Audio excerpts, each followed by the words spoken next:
থানকুনি পাতা আমরা সবাই চিনি এবং থানকুনি পাতার ফজিলত সম্পর্কে মোটামুটি সবার একটা ধারণা আছে। থানকুনি পাতা খেলে হজম ক্ষমতা বৃদ্ধি হয়, পেটের রোগ নিরাময় হয়, ত্বকের যত্ন, স্মৃতিশক্তি এবং মানসিক স্বাস্থ্যের উন্নতিতে সাহায্য করে। এছাড়াও কাশি, জ্বর, শ্বাসকষ্টের মতো রোগেরও বেশ কার্য। থানকুনি পাতা এবং ম্যাকরেল মাছ দিয়ে আজ মজাদার একটি রেসিপি করি। আমি সাধারণত যে কোনো শাকই বাগান থেকে তুলে আনলে 2 মিনিট গরম পানিতে ভিজিয়ে রাখি, কেননা এতে জীবাণুর বংশ নির্বংশ হয়ে যায় এবং খুব নিরাপদ মনে হয়। গরম পানিতে ভিজিয়ে রাখার ফলে হয়তো এর স্বাদ এবং উপকারিতা কিছুটা কমে যেতে পারে, কিন্তু আমি নির্ভয়ে নিঃসন্দেহে খেতে পারি এবং কোনো কিছু সন্দেহ নিয়ে না খাওয়াটাই উত্তম। কেননা আপনি যদি কোনো কিছু সন্দেহ নিয়ে খান তাহলে আপনার পেটে ফুড পয়জন বা গন্ডগোল হতে সময় লাগবে না। অনেকে প্রশ্ন করেন আপনি এত দ্রুত কিভাবে কাটেন। আসলে এটা একটা স্কিল, আপনি চাইলে আপনিও কাটতে পারেন। আপনি যদি কিছুদিন এভাবে কাটেন আপনি অভ্যস্ত হয়ে যাবেন। কাটতে কাটতে একটা সময় আপনার হাতে স্পিড চলে আসবে।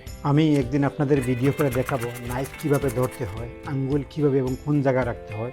এই জিনিসগুলো যদি আপনি শিখে যান তাহলে আপনার জন্য কাটা একদম সহজ হয়ে যাবে। ভর্তার মধ্যে শুকনো মরিচ কিংবা ক্রাশ চিলি যদি ভেজে দেওয়া হয় তাহলে এর স্বাদটা বহুগুণ বেড়ে যায়। লবণটা নিজের পরিমাণ মতো দিয়ে দিবেন। আমি এখানে 2টা ম্যাকরেল ব্যবহার করেছি।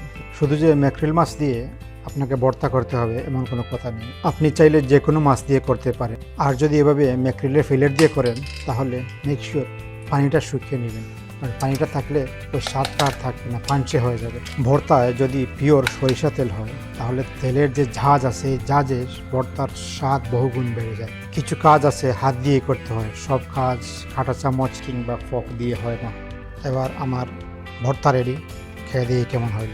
থানকুনি পাতা দিয়ে ম্যাকরুল মাছের চাটনি বানালাম। আমি জানি না এর আগে কেউ বানাইছেন কিনা। বিসমিল্লাহির রহমানির রহিম।